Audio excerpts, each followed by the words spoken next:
Are you struggling to control your breathing while running? You're not alone.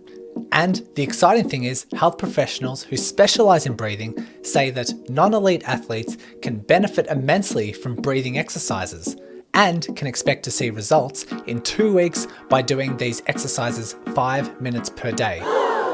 So let's dive into ways to help, because if you can learn how to breathe while running and supercharge your lungs, not only can you build upon your running performance, but it can also be more enjoyable. Let's start by assessing if your breathlessness is a result of lung function or other training factors.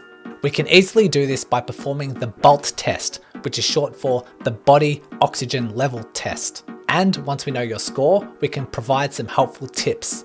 Okay, what you need to do is take a normal breath in and out. Again, a normal breath in and out. Once you've comfortably emptied your lungs, you then pinch your nose and hold your breath. We want to see how many seconds it takes for that first urge to breathe. Let's go through this now with a clock so we can measure your amount of seconds. Okay, are you ready? Take a normal breath in and out. Again, normal breath in and out. Empty your lungs, pinch your nose, and I'll start the clock. Now remember, this isn't how long you can hold your breath. That's not what this test is about. It's about seeing how long it takes your body to build up enough carbon dioxide to produce your first urge to breathe. In fact, if after doing this, if you hold your breath and immediately after your breath rate increases and you struggle to get your breath back under control, that means you're taking too long and you've actually held your breath for too long. Make note of the number of seconds until your first urge to breathe, and I'll wait a few more seconds just for everyone to finish. Gives me a good opportunity to tell my favorite joke of all time. Why couldn't the bicycle stand up by itself? Because it was too tired. Thank you. Thank you. Okay, let's wait a few more seconds and let's finish there. So let's bring up some results. If you got above 40 seconds, this is a very good place, and this is actually desired for most serious athletes. If you are between 30 seconds and 40 seconds, that's pretty typical for a recreational runner, so good job if you've got within this bracket. If your score is between 20 and 30 seconds, there might be some room for improvement, but if you're a beginner with baseline level of fitness, I wouldn't worry too much if you fall within this bracket. However, if the score is below 20 seconds, you've probably experienced a lot of excessive breathlessness during your exercise, and you can benefit immensely from these next tips. In fact, no matter what your score, no matter what the BOLT score was, you can still improve your breathing and improve your lung capacity with the tips I'm about to show you. The first thing I want to mention is if your breathlessness is really disruptive to your running, you're probably running too fast. I see this happen a lot, and it's very, very common with new runners and a lot of the experienced runners I even see. But if you're struggling to get your breath rate under control and you're not sure if you are running too fast, keep watching this video because I have the solution. The next thing you need to know is that the shape of your lungs is like a teardrop. This means that the very bottom of the lungs contains the most air sacs, and breathing into these areas will help deliver the oxygen in a more efficient and faster way. The problem is, a lot of us breathe with the tops of our chest. So practicing deep breaths and expand the lower rib cage and expand the stomach can help deliver a better breathing pattern.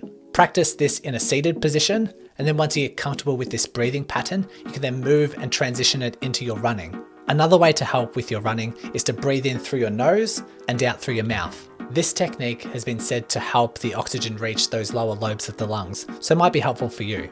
The other thing that you need to know is that the respiratory muscles, they're subject to fatigue just like any other skeletal muscle of the body. So your respiratory muscles include your diaphragm and various muscles in and between the rib cage. These muscles help expand the rib cage and draw oxygen in. But research shows that when the respiratory muscles get fatigued, say after running a marathon or doing some moderate intensity exercise, the fatigue causes you to take shallow breaths, and you can't take in as much oxygen because those muscles, they're really fatigued and can't do their job as well as they had when they were fresh. So keep in mind, if you're new to exercise, recognize that it might take some time for these respiratory muscles to build up the necessary strength and endurance. But more on ways we can deliberately strengthen our respiratory muscles later.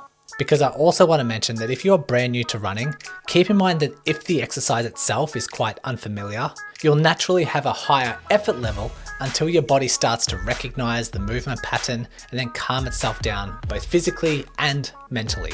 I'm going to share an example. When I first started swimming for triathlons, I was physically fit from all the running and cycling that I was doing, but I hadn't swam in decades.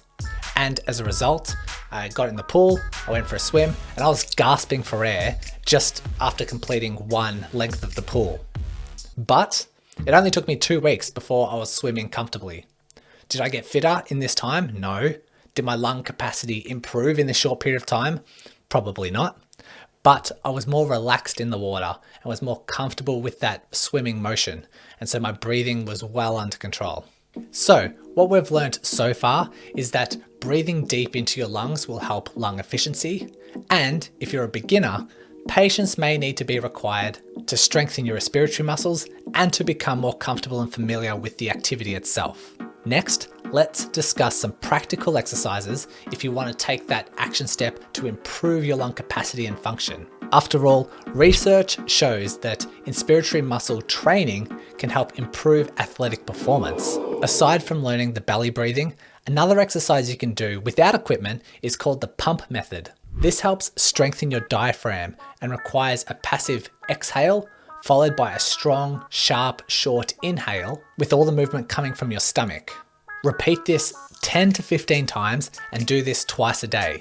If you're looking for something more serious, you can also strengthen your respiratory muscles by breathing in and out through a special device that offers different levels of resistance.